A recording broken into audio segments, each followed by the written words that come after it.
The coffee shop smelled like burnt sugar and desperation, a combination I'd grown far too familiar with over the past year. Rain hammered against the foggy windows, blurring the streetlights outside into orange smears that looked like dying stars. I sat in the corner booth, the vinyl seat cracked and cold beneath my thighs, wearing the most unflattering outfit I could cobble together from my closet. An oversized beige sweater that swallowed my frame, baggy cargo pants that made my legs look shapeless, and thick-rimmed glasses I didn't actually need.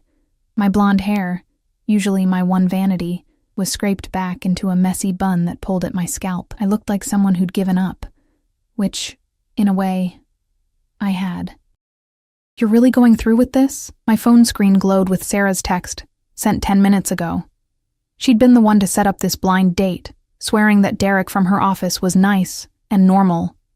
2 words that had become my holy grail after the disaster with Ryan. Ryan, who'd seemed charming until the night I discovered him in bed with my roommate.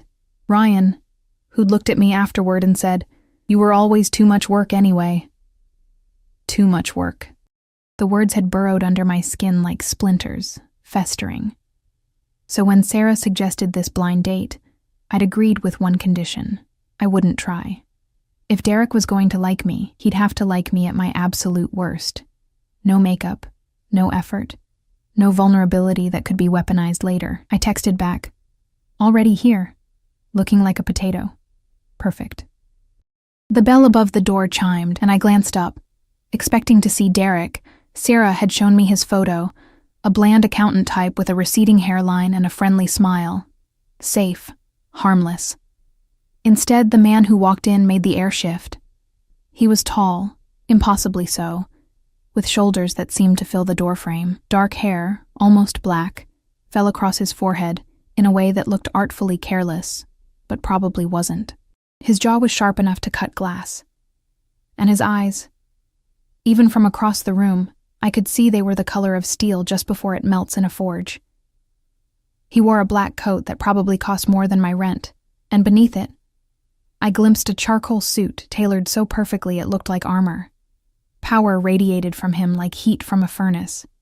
Everyone in the coffee shop felt it. Conversations stuttered, heads turned. A barista dropped a cup behind the counter. He shouldn't have been here. Men like that didn't exist in places like this, with linoleum floors and flickering fluorescent lights. His gaze swept the room, methodical, assessing. When it landed on me, something strange happened. His eyes widened, just a fraction, and his entire body went still. Not the stillness of calm, but the stillness of a predator that's just spotted prey. No, not prey. Something else. Something that made my heart kick against my ribs like a trapped bird. He moved toward my table. Each step was deliberate, controlled, as if he was fighting against some invisible force pulling him forward. The air seemed to thicken around us, charged with something I couldn't name. My fingers tightened around my lukewarm coffee cup, the ceramic warm and slick against my palms. This wasn't Derek. This couldn't be Derek. "Excuse me," he said, and his voice was like smoke, rough and dark and intimate. "Is this seat taken?" I blinked up at him, my brain scrambling to catch up. "I'm waiting for someone. I know." He slid into the booth across from me without invitation, his movements fluid despite his size. Up close, he was even more devastating. A small scar cut through his left eyebrow, and there was something ancient in his eyes, something that made him look simultaneously 30 and 300. "You're waiting for Derek." My stomach dropped. "How do you—" Derek couldn't make it. He leaned back, but the casual pose didn't match the intensity in his gaze. He was still staring at me like I was a puzzle he couldn't solve, like I'd done something impossible just by existing. I'm here instead. Red flags waved frantically in my mind. Strange man. Knows too much. I should leave. I should grab my bag and walk out and block Sarah's number for setting me up with whatever this was, but I didn't move. "That's not how blind dates work," I said, trying to sound annoyed instead of terrified. Or intrigued. God, why was I intrigued? You can't just substitute people like ingredients in a recipe. His lips twitched, almost a smile. "I apologize for the irregularity." My name is Nathaniel." He extended his hand across the table. Long fingers, calloused palms. A silver ring on his right thumb that looked older than anything in this building. I didn't take his hand. "Where's Derek?" "Safe, unharmed, compensated for his time." Nathaniel's hand remained extended, patient. I convinced him that his presence tonight would be redundant. Convinced him. I raised an eyebrow. That sounds ominous. It wasn't meant to. Finally, he lowered his hand, but his gaze never wavered. "I saw you through the window. I had to meet you." The honesty in his voice disarmed me more than any lie could have. There was something raw in it, almost vulnerable, which seemed impossible for a man who looked like he could buy and sell this entire city block. "So you bribed my blind date and inserted yourself into my evening," I said flatly. "That's either very romantic or very serial killer-esque. I haven't decided which." This time he did smile, and it transformed his face completely. The severity melted into something boyish, almost shy. "I'm not a serial killer." That's exactly what a serial killer would say. "Fair point." He tilted his head, studying me.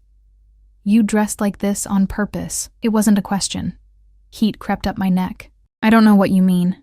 "Yes, you do." His voice was gentle, but his eyes saw too much. The clothes that don't fit, the glasses you keep adjusting because you're not used to them. You're hiding. My throat tightened. Nobody was supposed to notice. That was the entire point. Maybe I just have bad fashion sense. No. He leaned forward, and suddenly the table between us felt like nothing. "You're testing. You want to see if someone will stay when you give them every reason to leave." The accuracy of it stole my breath. I wanted to deny it, to laugh it off, but the words stuck in my throat. Rain continued its assault on the windows, and somewhere in the background, a jazz song played through tinny speakers, all saxophone and longing. "Who hurt you?" Nathaniel asked quietly. The question cracked something open inside me. I looked down at my coffee, at the cold foam forming a skin on top. That's not really first date conversation. This isn't a first date. Not really. He paused. "Though I'd like it to be." I laughed, a sharp sound with no humor. "You don't even know me. I know you're brave enough to show up looking like this because you'd rather be alone than be loved for the wrong reasons." His intensity was almost unbearable. "I know you're sitting in the corner because you like to see all the exits. I know you've been holding your phone under the table for the past 2 minutes, probably with 911 half-dialed." I was. My thumb was literally hovering over the call button. "I know," he continued, softer now, "that you have the saddest eyes I've ever seen, and the most beautiful." Something in my chest twisted painfully. "Stop." "Why?" "Because you're good at this." My voice came out strangled. "You're too good at this, and I can't do this again." Understanding flickered across his face. "Someone made you think you weren't worth the effort." It wasn't a question, but I answered anyway. "Someone made me think I was too much effort. There's a difference. They were wrong. You don't know that." "Yes," Nathaniel said, with such absolute certainty that I almost believed him. "I do." The barista called out someone's order, shattering the bubble around us. I became aware again of the other people in the shop, of the rain, of reality. This wasn't a fairy tale. Men who looked like Nathaniel didn't walk into coffee shops and fall for women dressed like they'd given up on life. "I should go," I said, already reaching for my bag. His hand shot out, not grabbing, just hovering near mine. "Please don't." "Why do you even want me to stay? Look at me." I gestured at my outfit, my bare face. I'm nothing special. I'm not trying to be." "I am looking at you." His voice dropped to something almost reverent. "I haven't stopped looking at you since I walked in, and what I see is someone who's been convinced she needs to make herself smaller to be loved. Someone who's so afraid of being hurt again that she'd rather hide than hope." He leaned closer, and I could smell him now, cedar and rain and something wild, like forests at midnight. "But you showed up anyway. You're here. That takes more courage than you know." My eyes burned. I would not cry in front of this stranger. I wouldn't. 1 hour, Nathaniel said. "Give me 1 hour. If at the end of it you want to leave, I'll walk away and never bother you again." But if there's even a chance, even the smallest possibility, that you feel what I felt the moment I saw you, then stay. What did you feel? I whispered. His eyes held mine, storm gray and fathomless, like I'd been searching for something my entire life without knowing it. And then there you were, sitting in the corner of a coffee shop, dressed like you were trying to disappear. But you didn't disappear. You couldn't. Not to me. The rain hammered harder, and somewhere in the city, thunder rolled like a warning, or maybe like a beginning. I put my bag back down. 1 hour, I said. His smile was like sunrise. The hour stretched into 3, and the coffee shop's closing time came and went before I realized how much time had passed. The barista, a college kid with purple hair, had wiped down every table twice and was now shooting us increasingly pointed looks. Nathaniel seemed oblivious, or perhaps he simply didn't care. I suspected the latter. We'd talked about everything and nothing. He'd asked me about my work. I was a translator for a small publishing house, spending my days turning French novels into English, and had listened like every word mattered. Not the polite listening of someone waiting for their turn to talk, but genuine attention that made me feel like I was the only person in the world. When I'd stumbled over explaining why I loved my job, something about preserving the soul of a story while changing its skin, his eyes had lit up with understanding. Language is a kind of magic, he'd said. The same truth, translated, becomes something new, something that couldn't exist without you as the conduit. Nobody had ever made my job sound important before. Necessary, maybe. Useful. But not important. In turn, he'd told me he worked in security and acquisitions, which sounded deliberately vague. When I'd pressed, he'd smiled that devastating smile and said, I protect people. I make sure certain agreements are honored. It's boring, really. Nothing about him seemed boring. The barista cleared his throat loudly. Nathaniel finally glanced over, and something passed between them, a look that made the kid go pale and suddenly remember he had something to do in the back room. We should go, I said, watching the barista's hasty retreat with unease. That was weird. I'll make sure he's compensated for staying late. Nathaniel stood, and even that simple movement was graceful. He held out his hand to help me from the booth. This time I took it. His palm was warm, calloused, and the moment our skin touched, electricity shot up my arm. His fingers tightened around mine, just for a second, and I saw something flicker in his eyes. Surprise, maybe, or recognition. I felt that too, he murmured. Outside, the rain had softened to a mist that haloed the streetlights. The city at night was transformed, all gleaming pavement and neon reflections. Nathaniel's coat fell open, and I caught a glimpse of his suit again, expensive and perfect. Next to him, in my baggy clothes and borrowed glasses, I looked like we belonged to different species. Where do you live? He asked. I'll get you home safely. I can take the bus. I'm sure you can. But I'd prefer to see you home myself. He pulled out his phone and typed something. Within 30 seconds, a sleek black car pulled up to the curb, not a taxi.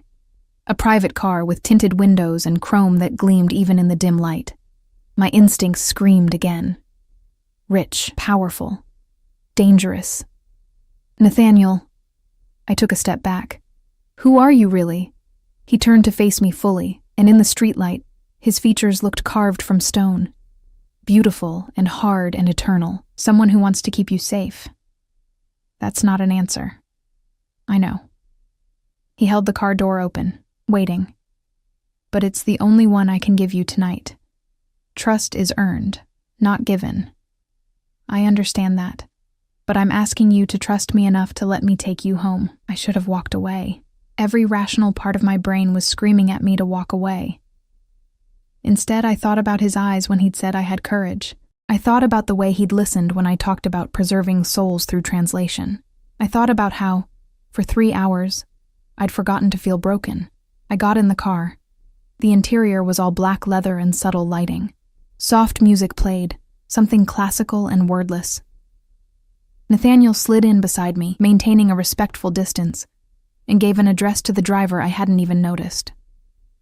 A man with silver hair and a scar across his jaw, who nodded once and pulled smoothly into traffic. How did you know where I live? I asked. I didn't. You're going to tell me. Oh. Right. I rattled off my address, watching the city slide by through tinted windows. We were heading toward my neighborhood, a modest area filled with old brownstones and corner bodegas. Nowhere near the polished downtown where men like Nathaniel probably lived. Why me? The question came out quieter than I'd intended. There were other women in that coffee shop, prettier women, women who actually tried. Nathaniel was silent for a long moment, staring out at the passing streets. When he spoke, his voice carried an ache I hadn't heard before. Do you believe in fate? No. The answer came automatically. Fate is just a story we tell ourselves to make random pain feel purposeful. He turned to look at me, and something in his expression made my breath catch. What happened to you? I told you. Someone decided I wasn't worth the effort. Tell me everything. And somehow, in the dark cocoon of that car, with this stranger who felt less like a stranger with every passing minute, I did. I told him about Ryan, about finding them together, about the way my roommate, my best friend since college, had looked at me with pity instead of shame, about how Ryan had been so calm, so reasonable, as he explained that I was emotionally exhausting and needed too much reassurance, and he'd tried to make it work, but couldn't. I told him about the months after, about how I'd stopped looking in mirrors because I hated what I saw. Not my face, exactly, but the person behind it, the one who'd believed she was loved, the one who'd been stupid enough to trust. So when Sarah suggested this blind date, I finished. My voice rough, I agreed. But I decided I wouldn't try. If someone was going to choose me, they'd have to choose me like this, broken, messy, not trying to be anything other than what I am. The car had stopped. I hadn't even noticed. We were parked outside my building, a 4-story brownstone with a crooked front step, and windows that rattled in the wind. Nathaniel's jaw was tight, a muscle jumping beneath the skin. Where is he now? Ryan? I blinked. I don't know. Why? No reason. But his hands were clenched into fists on his thighs, and there was something dangerous in his stillness. You know he was wrong. About all of it. You don't know me well enough to say that. Then let me know you. He turned toward me, and the intensity was back, burning through the careful distance he'd maintained. Let me prove to you that you're not too much. That you're exactly enough. That you're... He stopped, seeming to struggle with something. I've never felt like this before. I look at you and I feel like I can finally breathe. Like I've been drowning my entire life and your air. My heart was hammering so hard it hurt. You can't just say things like that. Why not? Because it's too fast. Because I don't know you. Because... My voice cracked. Because what if you change your mind? What if you wake up one day and realize I am too much work? Nathaniel reached out slowly, telegraphing the movement, giving me every chance to pull away. His hand cupped my jaw, thumb brushing my cheekbone. His touch was gentle, reverent, like I was something precious. I won't, he said simply. I can't explain how I know, but I do. You're mine. You were mine the moment I saw you. The possessiveness should have scared me. Instead, it lit something warm and fierce in my chest. I'm not anybody's, I whispered. Not yet. He smiled, small and secret. But you will be, if you let yourself. The driver cleared his throat gently. I pulled away from Nathaniel's touch, immediately missing the warmth. I should go inside, I said. Can I see you again? I don't know if that's a good idea. Please. Just one word, but waited with something that sounded like desperation. Tomorrow, let me take you to dinner, somewhere nice. You can dress however you want, like this or not like this. I don't care. I just want to see you again. I knew I should say no. This was too intense, too fast, too much like a story that would end badly. But when I looked at his face, at the hope and hunger and something almost like fear in his eyes, I couldn't. Tomorrow, I agreed, 7 o'clock. Pick me up here. His smile could have lit the entire city. I'll be here at 6:30. 7, I insisted. 6:45. Despite everything, I laughed. Fine, 6:45. But if you're late, I'm leaving. I won't be late. He got out and opened my door, offering his hand again. I took it, let him help me out onto the rain-slick sidewalk.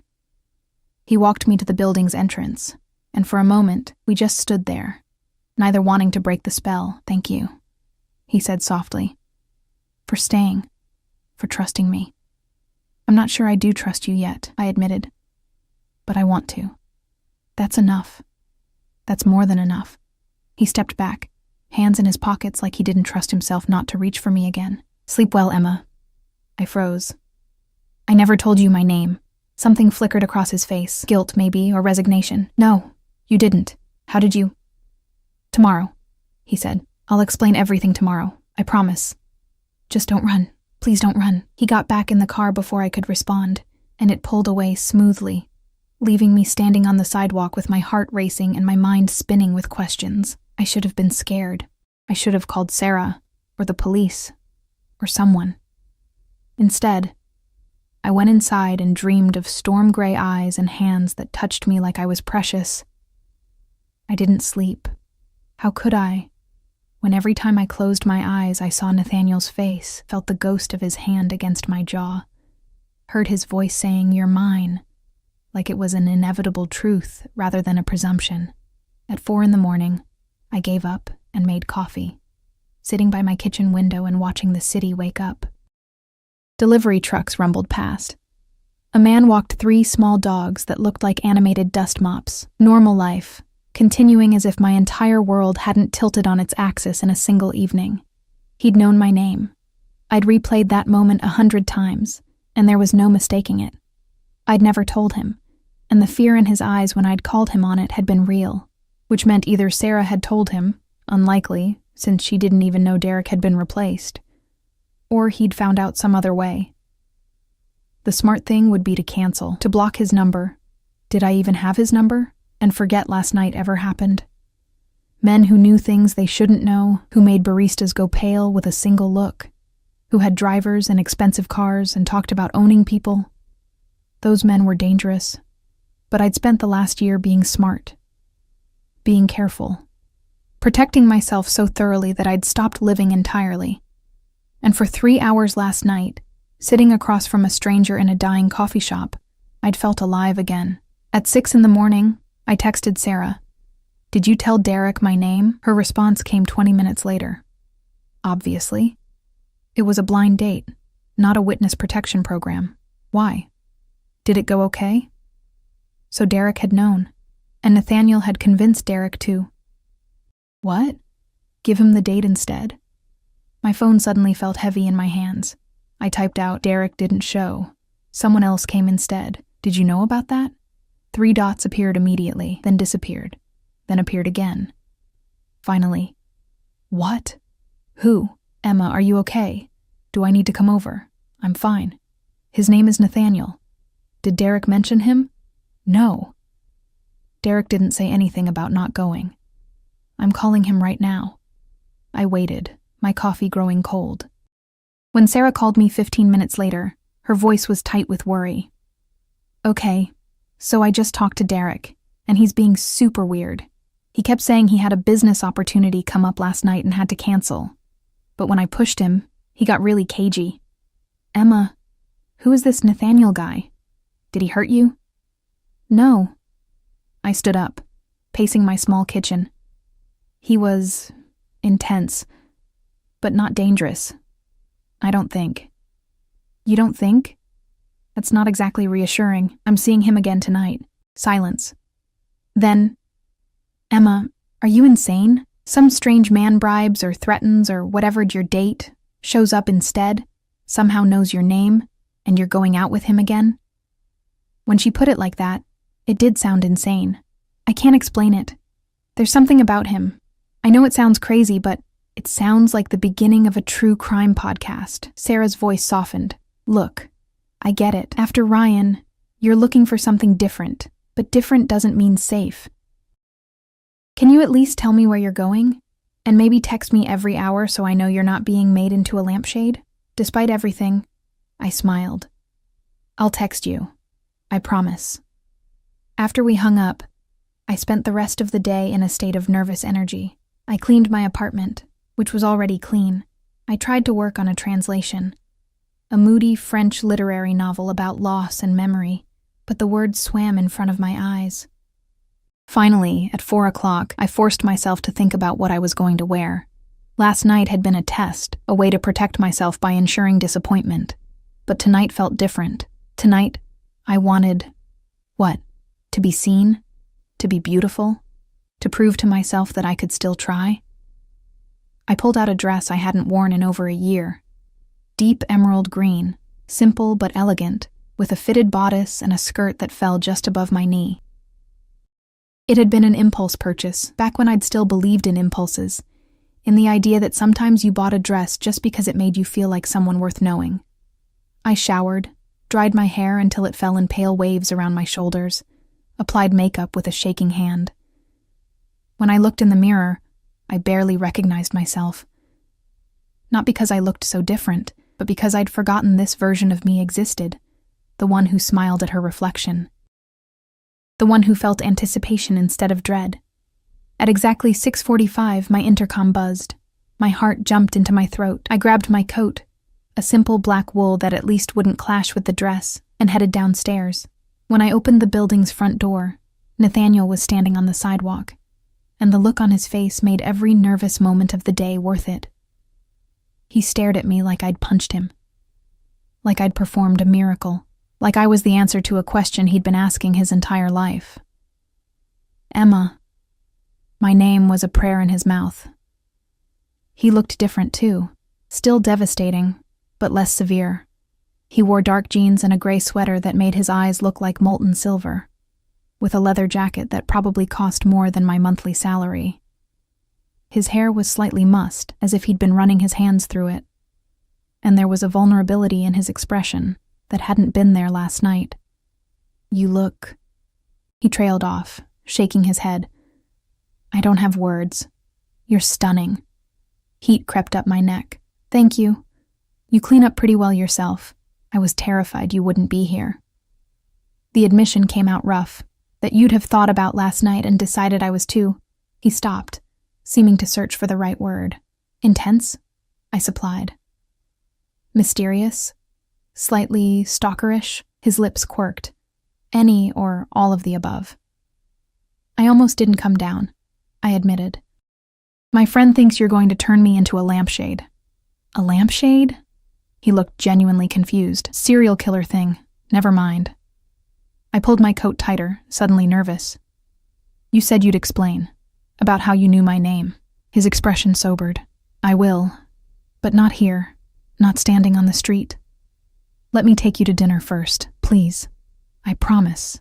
By the end of the night, you'll know everything. The same car as last night pulled up. The same silver-haired driver at the wheel.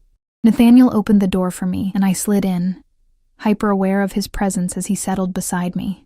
Tonight, he sat closer, close enough that I could feel the warmth radiating from his body, smell that cedar and rain scent that had haunted my dreams. Where are we going?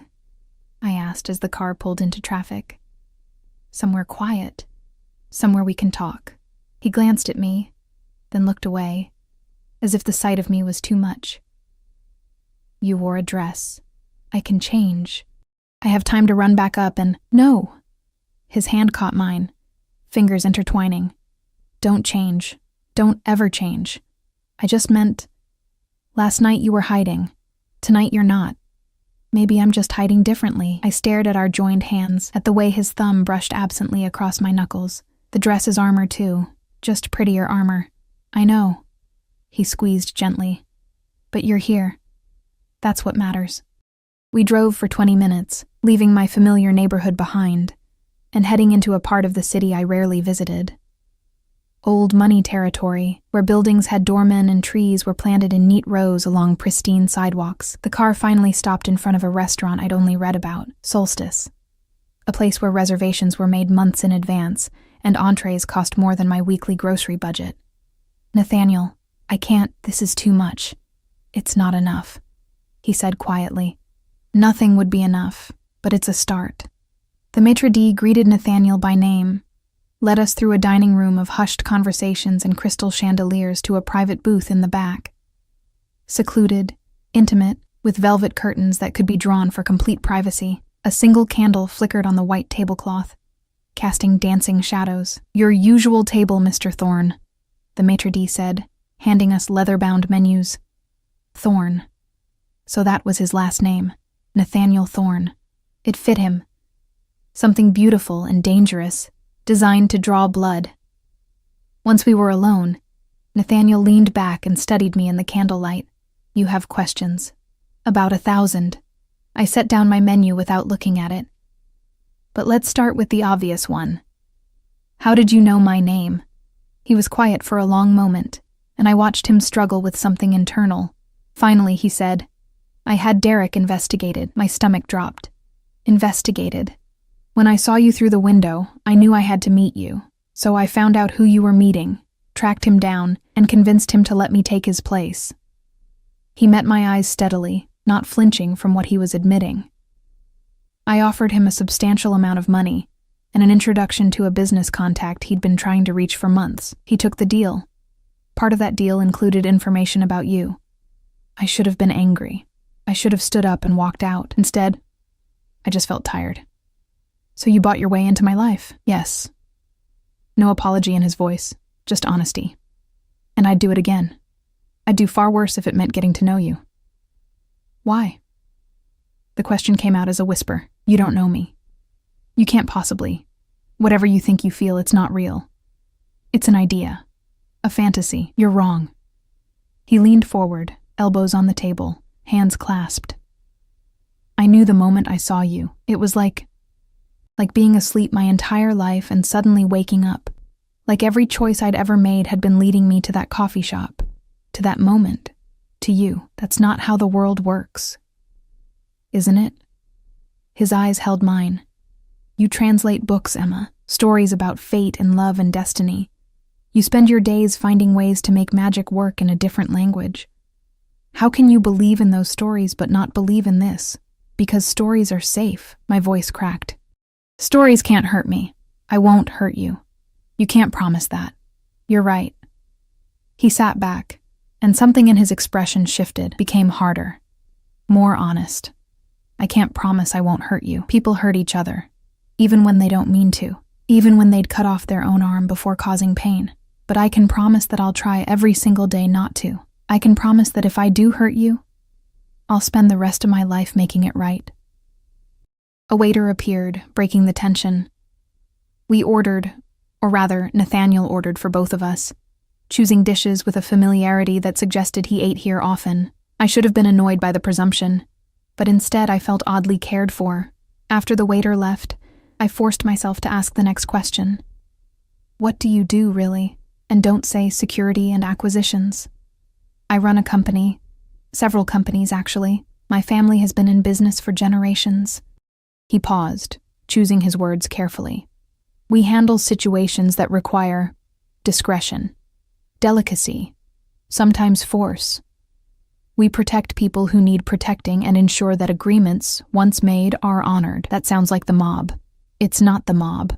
But he didn't elaborate, and I had the sense that whatever his family business actually was, it existed in a gray area where normal laws didn't quite apply. "Are you dangerous?" I asked. "Yes." No hesitation. "But never to you." "How can you know that?" "Because the thought of you in pain." His hands clenched on the table. "Because I'd sooner die than cause you harm. I know how that sounds. I know I'm asking you to trust me based on nothing but instinct. But Emma, you have good instincts. You knew something was off about me from the start. And you stayed anyway. Trust that instinct now." Our food arrived. Beautiful and artful on white plates. I picked at my appetizer, some kind of delicate seafood thing that probably tasted amazing but turned to ash in my mouth. Across from me, Nathaniel ate mechanically, his attention never leaving my face. "Tell me about your family," I said, desperate to shift to safer ground. His expression shuddered. "There's not much to tell. My parents are dead. I have a brother, but we're not close.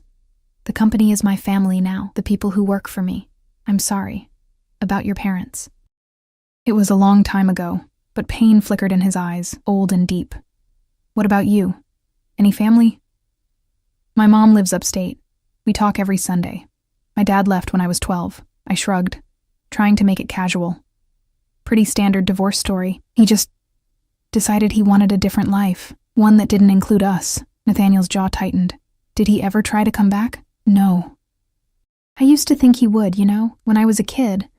I'd imagine him showing up at my birthday parties or school plays, realizing he'd made a mistake. But he never did. Eventually, I stopped imagining. That's where it comes from, Nathaniel said softly. The fear that you're too much work. Your father made you believe that if you were just less, just smaller, just easier, he would have stayed. Tears burned behind my eyes. Don't. But he was wrong, Emma. He was a coward who couldn't handle the responsibility of loving someone as deeply as you deserve to be loved. So he convinced you it was your fault, that you were the problem. Stop. My voice broke. You don't get to do this. You don't get to see inside me like this. Why not? He reached across the table but stopped short of touching me. Why can't I see you? The real you, not the version you show to protect yourself. Because it hurts. The words burst out, too loud in the quiet restaurant. I lowered my voice to a harsh whisper. Because every time someone sees the real me, they leave. My dad, Ryan, my college roommate who I thought was my best friend. Everyone who gets close enough to see what's actually inside me decides it's not worth it. I'm not them. How do I know that? How do I know you won't wake up one day and realize I'm just too much? Nathaniel stood up, and for a moment, I thought he was leaving. Instead, he slid into the booth beside me, so close our thighs touched. He turned my face toward him, gentle but insistent. Look at me, he commanded. When I did, his eyes were blazing. I have spent my entire life surrounded by people who want something from me. Power, money, protection, influence. Every relationship I've ever had was transactional. But the moment I saw you, sitting in that coffee shop wearing clothes that didn't fit and looking like you'd rather be anywhere else, I felt something I've never felt before. Peace. Like I'd been fighting a war I didn't know I was in. And you were the ceasefire. Nathaniel, I'm not finished. His thumb brushed my cheek, catching a tear I hadn't realized had fallen. You think you're too much? You're not enough much. You're not enough demanding, enough present, enough insistent on being loved the way you deserve, and I want to be the one who teaches you that. Who shows you that you're not a burden to be tolerated but a gift to be cherished. I was crying openly now, silent tears that I couldn't stop. He pulled me against his chest, one hand cradling the back of my head, and I let myself break in the safety of his arms. I'm scared, I whispered into his sweater. I know. So am I. I pulled back enough to see his face. You're scared? Terrified. He smiled, sad and beautiful. What if I'm not enough for you? What if I can't be what you need? What if I fail you the way everyone else has? The vulnerability in his confession cracked something open inside me. We were both broken, both terrified, both certain we'd mess this up. But we were here anyway, trying despite the fear. I don't know how to do this, I admitted. Neither do I. He kissed my forehead, light and reverent, but we'll figure it out together. We stayed in that booth for hours, talking until the restaurant emptied and the staff began giving us pointed looks.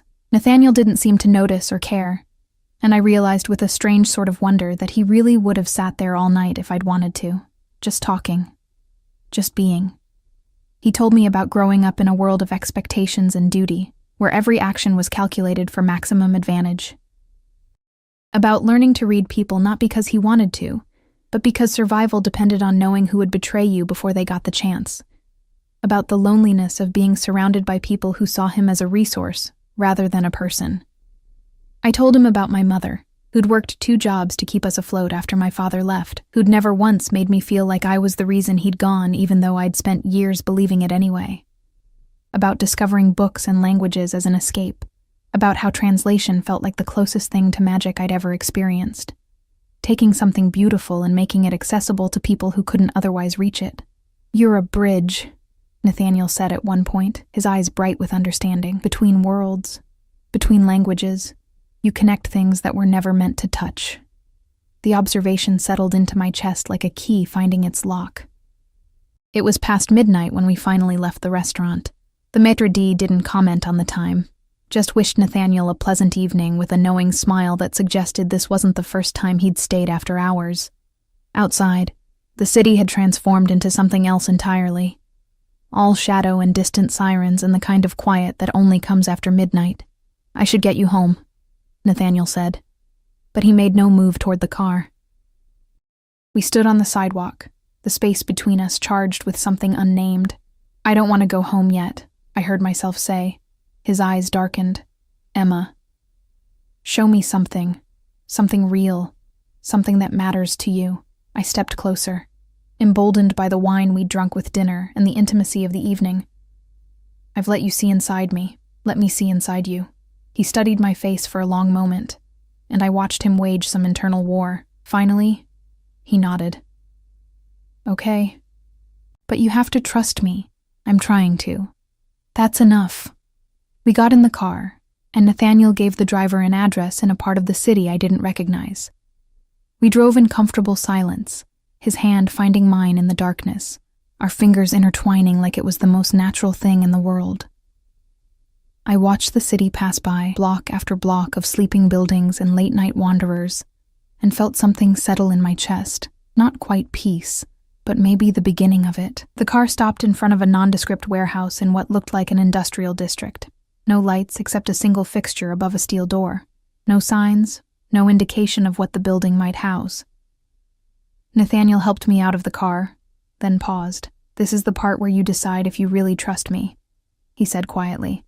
"Because what I'm about to show you, very few people know about, and once you see it, you can't unsee it." My heart hammered, but I lifted my chin. "Show me." He led me to the door, pressed his palm against a scanner I hadn't noticed, and it swung open with a soft hiss. Inside was a long hallway, industrial and cold, lit by fluorescent lights that hummed overhead. Our footsteps echoed as we walked, and I noticed security cameras in every corner, tracking our movement. "Nathaniel, what is this place?" "You'll see." At the end of the hallway was another door, this one requiring both a palm scan and a code.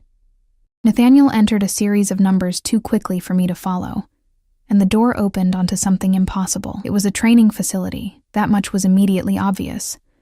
But unlike any gym I'd ever seen, the space was enormous, easily the size of a football field, with sections devoted to different purposes: combat mats, obstacle courses, shooting ranges, and everywhere people, dozens of them, all moving with lethal grace, all training even at this late hour.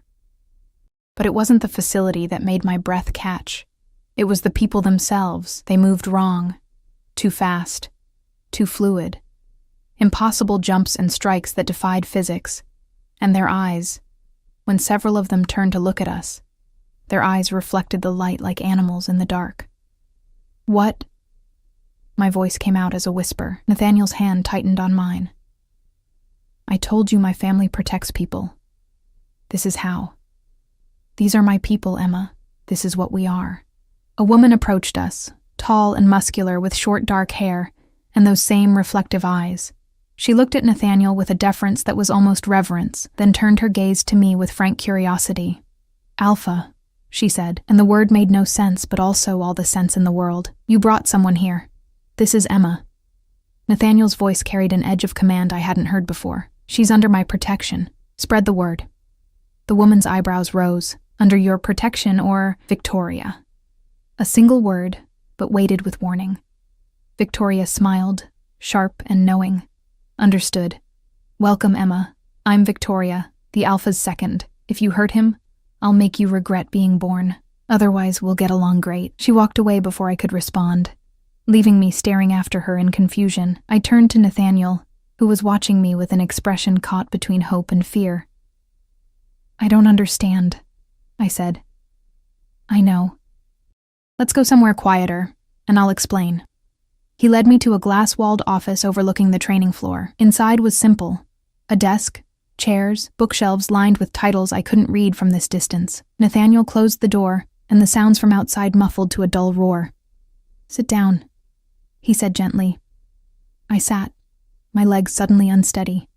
Nathaniel paced for a moment, running his hands through his hair, before finally stopping in front of me. There's no good way to say this, so I'm just going to say it. Emma, I'm not entirely human. Silence. My brain tried to process the words and failed. What? I'm what's called a werewolf, so as everyone you saw out there, we're a pack, and I'm their alpha, their leader. He held up a hand before I could speak. I know how it sounds. I know every instinct you have is screaming that I'm insane, but it's the truth. I stood up, needing to move, needing to think. Werewolves. You're telling me werewolves are real? Yes, and you're their king? Alpha King, that woman said. There are many packs. I lead several of them. I'm responsible for keeping the peace, for protecting our people from exposure, from hunters, from other supernatural threats. Supernatural. The word bounced around my skull. I thought about the way people reacted to him. The almost preternatural stillness. The intensity that seemed too large for a normal human body. The way he'd known things he shouldn't know. Moved with impossible grace. Commanded with a voice that demanded obedience. Prove it, I said. His eyes widened. Emma, if it's true, prove it. Show me. He looked at me for a long moment, and I saw a dozen emotions flicker across his face. Fear, hope, resignation. Finally, he nodded. Okay, but don't be afraid. Please, whatever you feel, don't be afraid of me. He stepped back, rolling his shoulders. And then he changed. It wasn't like the movies. There was no screaming transformation, no grotesque breaking of bones. One moment he was Nathaniel, human and beautiful in his gray sweater. The next, his eyes had gone completely silver, glowing in the dim light. His body shifted, became larger, more muscular, more predatory. Claws extended from his fingertips. When he opened his mouth, I saw fangs, but he was still Nathaniel, still the man who'd listened to me talk about translation for hours. Still the man who'd held me while I cried. Oh my God, I breathed. He shifted back immediately, returning to his human form in seconds. Emma, please say something, anything. You're real. This is all real. I sat back down, my legs giving out. Werewolves are real. Magic is real. What else is real? Vampires, witches, dragons. Some of those, yes. He knelt in front of me, taking my hands carefully, as if afraid I'd pull away. I'm sorry. I'm so sorry. I should have told you before bringing you here. But I wanted you to see me, to see the world I live in. I needed you to understand why everything I said tonight was true, why I knew the moment I saw you, why I couldn't let you walk away. Why? My voice was barely audible. Why me, Nathaniel? I'm nobody. I'm human and ordinary, and you're my mate. The word hung in the air between us, heavy with meaning I didn't fully understand but felt in my bones. Mate, I repeated. It's rare, finding the one person in the world who completes you, who balances you. Most werewolves never find their mates. Some search for centuries. His thumbs brushed across my knuckles. I'd stopped looking. I'd convinced myself I didn't need it, that I could rule without that kind of connection. And then I walked past a coffee shop and saw you through the window, and everything I thought I knew about myself turned out to be wrong. This is insane, I whispered. I know. I should run. I should get up and leave and never look back. I know that too. His voice was rough. And if you do, I'll let you go. I'll make sure you're safe, that no one from my world ever bothers you. But Emma, please, please don't run. I looked at him. Really looked at him. At the man who'd seen me at my worst and called me beautiful. Who'd held me while I broke and promised to help put me back together. Who'd just shown me something impossible and was looking at me like I held his entire world in my hands. I need time, I said finally. It's a lot. I need to think. Relief and pain warred in his expression. Of course, take all the time you need. But I'm not running. Not yet. Hope flickered in his eyes. No. No. I squeezed his hands. You said we'd figure this out together. I'm choosing to believe you meant it. He pulled me forward into his arms, and I went willingly, burying my face in his chest and breathing in his scent. Cedar and rain and something wild that I now recognized as intrinsically him. Not human, but not wrong. Just different. "Thank you," he murmured into my hair. "Thank you for staying." We stayed like that for a long time, holding each other in the quiet office while outside, his people, his pack, trained and lived and existed in a world I'd never known was real. And despite everything, despite the impossibility and the fear and the sheer insanity of it all, I felt safe. Eventually, Nathaniel took me home. We didn't talk much during the drive, but his hand stayed in mine, a constant reassurance. When we reached my building, he walked me to the door again, and we stood in the familiar spot where we'd said goodbye the night before. "Less than 48 hours ago, but it felt like a lifetime. I'll call you tomorrow," he said. "Or not, if you need space." "Whatever you need. Call me," I said. Then, before I could overthink it, I rose on my toes and kissed his cheek. "Thank you for trusting me with the truth." His hand came up to where my lips had touched, wonder in his eyes. "Good night, Emma." "Good night, Nathaniel." I went inside, climbed the stairs to my apartment, and locked the door behind me. Only then did I let myself fully process what had happened. I just learned that werewolves were real, that the man I was falling for wasn't human, that an entire hidden world existed alongside my ordinary one. I should have been terrified. Instead, lying in bed and staring at the ceiling, I felt something else entirely. I felt like maybe, just maybe, I'd finally found someone who would stay. 3 weeks passed like a fever dream. Nathaniel called the next day, as promised, his voice uncertain in a way that made my heart ache. We talked for 2 hours about nothing and everything, carefully avoiding the elephant in the room, while somehow circling it constantly. He didn't push, didn't demand I make a decision about what his revelation meant for us.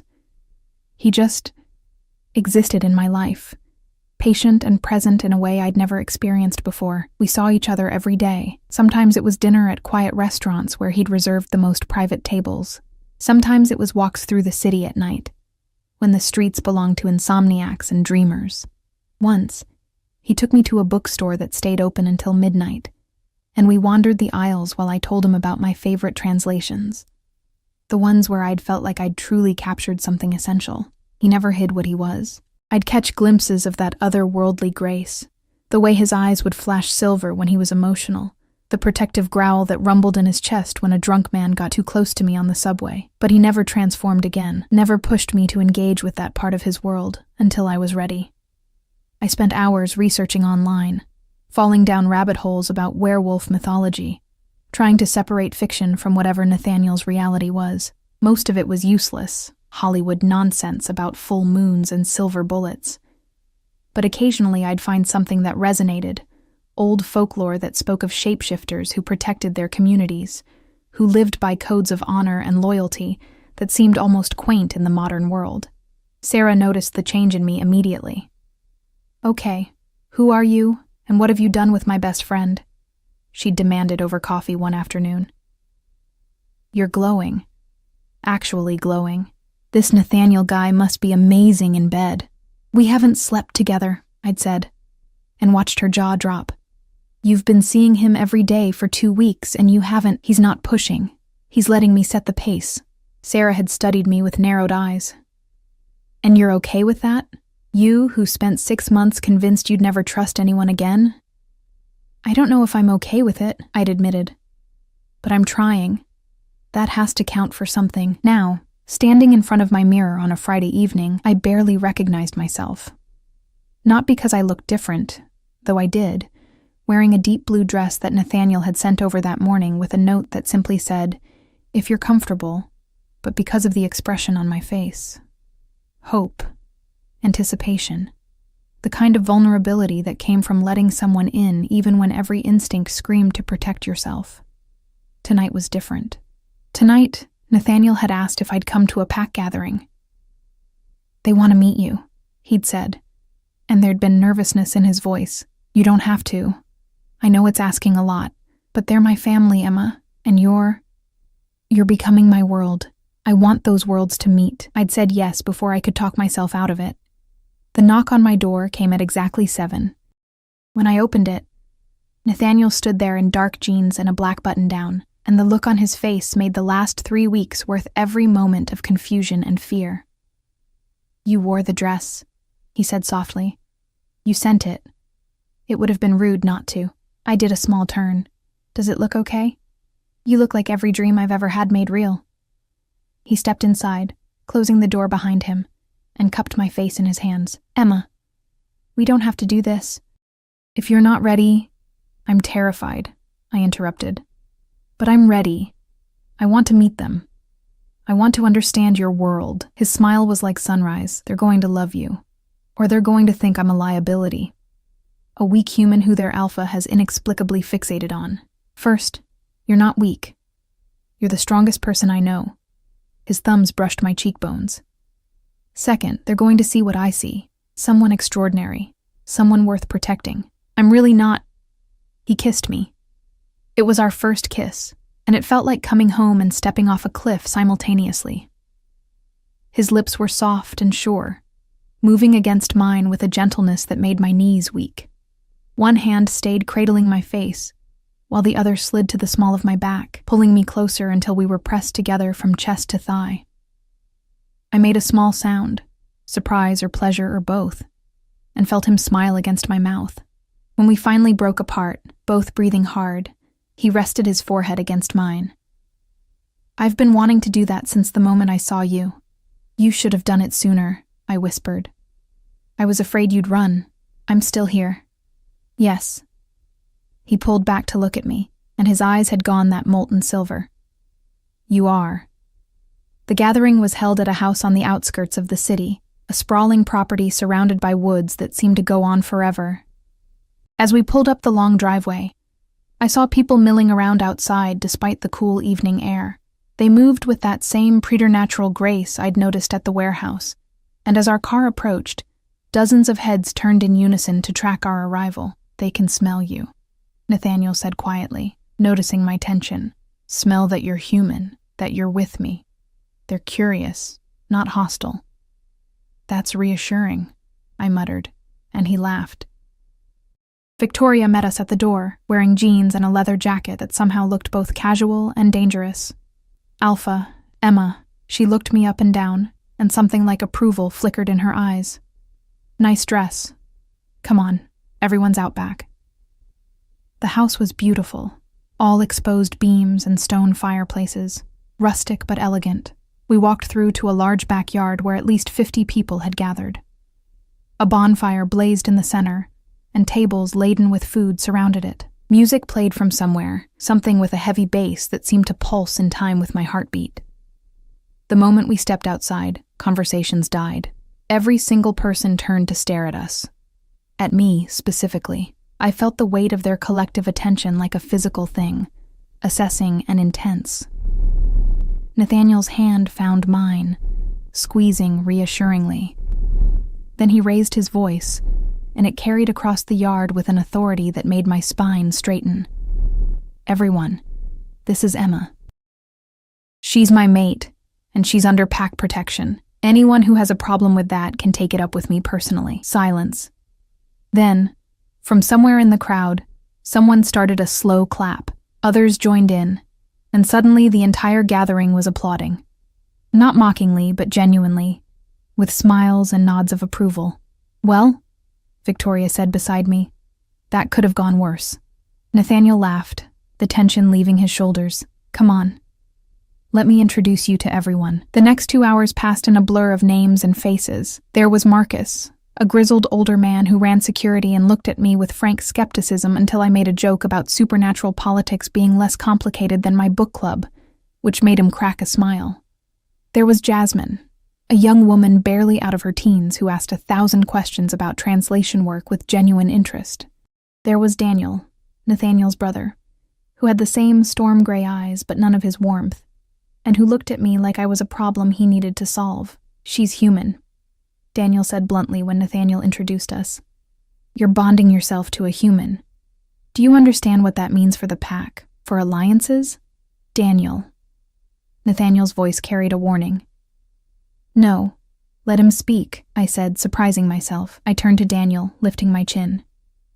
You think I'm a weakness, that I'll make your alpha vulnerable. I think you're a complication. Daniel's gaze was cold, and complications get people killed in our world. Maybe. I held his stare, refusing to look away. Or maybe having someone who exists outside your world, who sees things differently, is exactly what you need. An outsider's perspective. A bridge between what you are and what everyone else is. Something flickered in Daniel's eyes. Surprise, maybe, or reassessment. A bridge. Like translation. Exactly like translation. I felt Nathaniel's hand tighten on mine. Could sense his pride even without looking at him. You protect people from the shadows. But maybe having someone who understands both the shadows and the light could help you do that better. Daniel stared at me for a long moment, then looked at his brother. She's smart. I'll give you that. She's everything, Nathaniel said simply. As the evening wore on, I found myself relaxing into the rhythm of the gathering. The pack was loud and physical in a way that should have been overwhelming, but somehow wasn't. They touched each other constantly, casual affection and reassurance.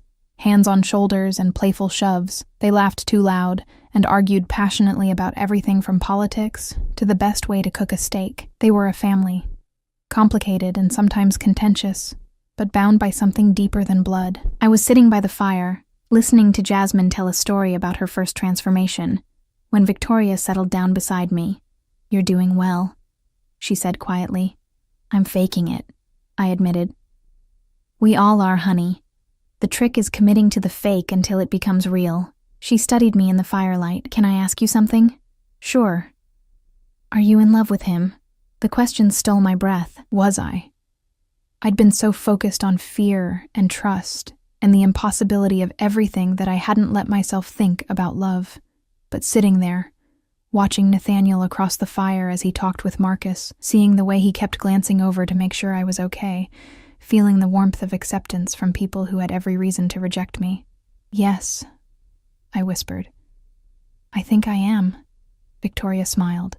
Good. Because he's been in love with you since that first night. It's kind of disgusting, actually. He walks around with this dopey smile, and yesterday he spent 20 minutes debating which flowers to send you. 20 minutes. Our alpha, who once negotiated a peace treaty between 3 hostile packs in under an hour, couldn't decide between roses and peonies. I laughed, tears pricking my eyes. What did he choose? Both. He sent you both, didn't he? He had. A massive arrangement had arrived yesterday with a note that said, couldn't decide which would make you smile more. He's ridiculous, I said. He's happy. Victoria stood, brushing off her jeans. That's all that matters to us. We followed him through some dark times, Emma. Watched him shoulder burdens that would break most people. We've never seen him like this, like he finally found something worth living for instead of just surviving. She walked away before I could respond, leaving me staring into the fire and processing her words. Nathaniel chose that moment to appear at my side, settling onto the log beside me. Having fun? He asked. Surprisingly, yes. I leaned against his shoulder. Your family is intense. That's a polite way of saying we're a lot. You are, but in a good way. I watched the flames dance. Nathaniel, can I ask you something? Anything. What happens now? With us, I mean. I'm human. You're not. You'll live for centuries, and I'll age and die. How does this work? He was quiet for a long moment. When he spoke, his voice was careful. There are ways. A bite can turn a human, make them one of us. It's risky. Not everyone survives the transformation, but it's possible. My heart hammered. Is that what you want? To turn me? I want you to have a choice. He turned to face me, taking both my hands. I want you to live the life you choose, whether that's as a human or something else. Whether that's with me or without me. Emma, I love you. I've loved you since I saw you through that coffee shop window, but I won't make decisions for you. I won't take away your agency or your humanity unless you ask me to. Tears spilled down my cheeks. You love me? So much it terrifies me. He wiped my tears with his thumbs. I know it's fast. I know by human standards this is insane. But in my world, when you find your mate, you know. And I knew. I knew the moment I saw you that you were mine, that I was yours, that everything before you had been preparation, and everything after would be epilogue. I love you too, I whispered. I'm scared and confused, and I don't understand half of what's happening, but I love you. He kissed me again, there by the fire with his pack around us, and it felt like sealing a promise, like stepping into a future I'd never imagined but somehow always wanted. When we finally pulled apart, the gathering had quieted. Everyone was watching us, but not invasively, with warmth, with acceptance. Pack, Nathaniel called out, his voice carrying. I present to you my mate, Emma, who bridges worlds and translates truth, who chose to stay when she had every reason to run, who sees the best in us, even when we struggle to see it in ourselves. The pack rose as one, and I suddenly understood what was happening. This was a ritual, a formal recognition. Do you accept her? Nathaniel asked. We accept her, came the collective response, dozens of voices speaking as one. Do you pledge to protect her as one of our own? We pledge. Then she is pack. She is family. She is ours. The pack erupted in celebration, howls and cheers and laughter. People came forward to embrace me, to welcome me, and I felt something I'd spent my entire life searching for finally click into place, belonging. Later, much later, Nathaniel took me home. We stood outside my building in the familiar spot, but everything felt different now, changed. Better. Stay with me tonight, I said. Just to sleep.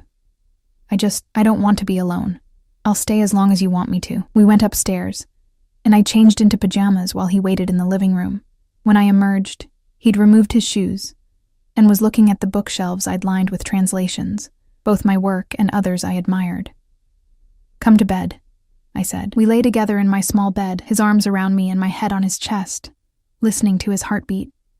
It was faster than a human's, more powerful but steady, reliable. Emma? His voice rumbled in his chest. Thank you. For giving us a chance. For not running. Thank you for seeing me, the real me. For making me believe I was worth staying for. You are. You're worth everything. I fell asleep like that, safe in the arms of a man who wasn't entirely human, but was entirely mine. And for the first time in longer than I could remember, I didn't have nightmares. I didn't dream of my father leaving, or Ryan's betrayal, or my own inadequacy. I dreamed of forests and moonlight and belonging, of a future where I was both myself and something more, where I translated not just languages but worlds, building bridges between the ordinary and the extraordinary. I dreamed of home. Epilogue. 6 months later, I stood in front of the mirror in Nathaniel's, our bedroom, adjusting the silver pendant he'd given me. It was pack tradition, he'd explained, for mates to wear their alpha's symbol. The pendant was beautiful, a wolf in mid-howl etched in silver, and wearing it made me feel connected to something larger than myself. I'd moved in 3 months ago, after we'd both acknowledged that spending every night apart was ridiculous when we were clearly meant to be together. The warehouse facility had become a second home, and I'd started teaching some of the younger pack members about literature and languages. Turns out, supernatural beings appreciated good stories just as much as humans. I still worked as a translator, but now I also served as a liaison between Nathaniel's pack and the human world they moved through in secret, a bridge, just like I'd told Daniel I could be. Speaking of Daniel, he'd gradually warmed to me, particularly after I'd helped negotiate a treaty with a neighboring pack by finding common ground in their shared histories. Maybe having a human around isn't the worst idea, he'd admitted grudgingly, which Victoria had told me was the closest thing to gushing approval I'd ever get from him. Nathaniel appeared in the doorway, watching me with those storm-gray eyes that still made my heart skip. Ready? As I'll ever be. Today was significant. Today, I was officially being presented to the council, the governing body of all the packs in our region. As Nathaniel's mate and a human, my presence would be controversial. But we'd decided together that hiding wasn't an option. If we were going to do this, we'd do it publicly, proudly. Whatever happens, Nathaniel said, crossing to me and pulling me into his arms. We face it together. Together, I agreed. As we left for the council meeting, I thought about the woman I'd been 6 months ago. The one who'd dressed in ugly clothes for a blind date, convinced that she needed to make herself smaller to be loved, who'd believed she was too much work, too much effort, too much everything. That woman was gone. In her place was someone stronger. Someone who'd learned that vulnerability wasn't weakness, and that letting someone see your scars didn't mean they'd use them as weapons. Someone who'd discovered that sometimes the most extraordinary love stories began with the smallest acts of courage, like staying when every instinct said to run. I'd dressed ugly for a blind date, unaware that the man who would become my whole world was watching through a window, unaware that werewolves were real and mates existed, and sometimes fairy tales did come true, just in stranger ways than anyone expected. But I knew now, and I wouldn't change a single thing.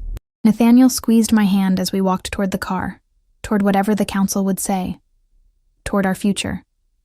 And I squeezed back, no longer afraid. I was exactly enough, and I was home.